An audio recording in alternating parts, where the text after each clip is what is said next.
Sveiki visi tie, kurie mane sekat. Šiandien darysiu rankų treniruotę, kurią su jumis pasidalinsiu. Ir ji šiek tiek bus kitokia neįprastai, nes dabar bus kitoks lygis. Peržengsiu savo ribas, nes mano tikslas yra išlipti iš savo rėmų, tobulėti pastoviai. Tai todėl jums pristatysiu dar stipresnį treniruotės paketą.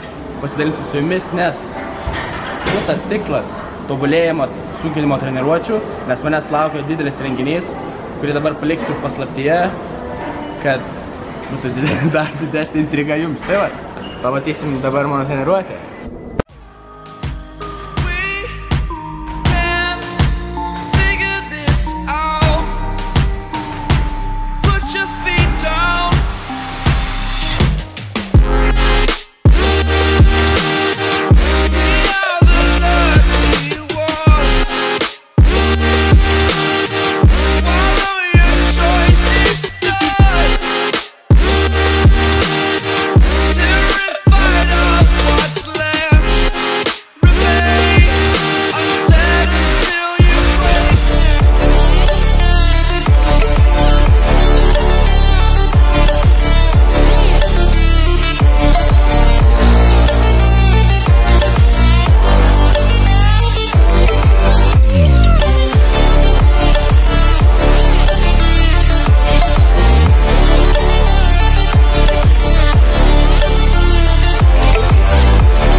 Ta proga skelbiu jums challenge, jums tik reikia po kiekvieną ranką po 10 pakartojimų padaryti ir iš karto 50 eurų atsispaudimų.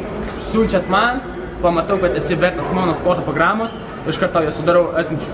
Tačiau, jeigu nori gauti dar papildomą ir mitybos programą, įkeli ją į Facebooką arba Instagramą ir rašai hashtag Smagurauskas challenge. Boom!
Mano mėgstamiausi sumuštiniai.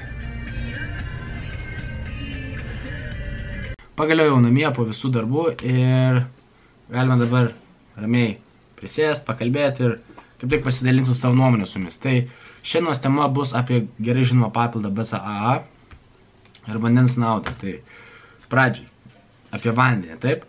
Vanduo yra gerokai dabar bent jau nuvertinamas, nes pastebėjau daugelis žmonių apskritai beveik jo negeria treniruotės metu arba privengia jo. Tiesiog galvoja, kam to reikia, kad nori biškį su maistu valgant užgeria, taip? Esmė tame, kad vanduo netgi papildomai išgėrus, pavyzdžiui, per dieną išgėrė kokį litrą vandens, papildomai išgėrus 500 ml vandens jau padidinsit medžiagų apykaitą. Tai jau yra tokia nauda. padės jums numest svorio, geriau jaustis, daugiau energijos. Kitas dalykas, treniruotės metu yra, bent jau mano nuomonė, rekomenduočiau jums tikrai gerti manę, nes jūs kaip tik, kitaip sakant, lyg atvesinsit organizmą. Jam padėsit geriau atsigauti streso metu ir jums prives prie dar geresnių rezultatų. Dėl BCA, taip. Pastebėjau šiandien, kaip tik būdamas sporto salėje, kad daugelis žmonių, ne tik šiandien, apskritai, kad daugelis žmonių geria būtent prisotintas amino rūgštis saldiklių. Tai va, ypač kaip yra dar pavilas nekokybiškas ir jį gerdami treniruotės metu, jūs apsunkinat organizmą. Ir tai tikrai nebus nieko gero dėl to, tai bent jau tada patarimas jums, aš siūlau, geriausias būdas iš viso yra išgerti 15-10 minučių iki treniruotės BCA. Taip? Ir iš karto po. Ir jeigu nori dar papildomai, tarkim, jeigu metat svorį, tai galit, kad apsaugot raumenis nuo nykimo, treniruotės metu truputėlį siurbčiot BCA. Bet irgi kitas dalykas turi jos būti, kaip sakiau, papilas turi būti kokybiškas, o ne šiaip kažkoks ištrauktas, iš nežinia kur.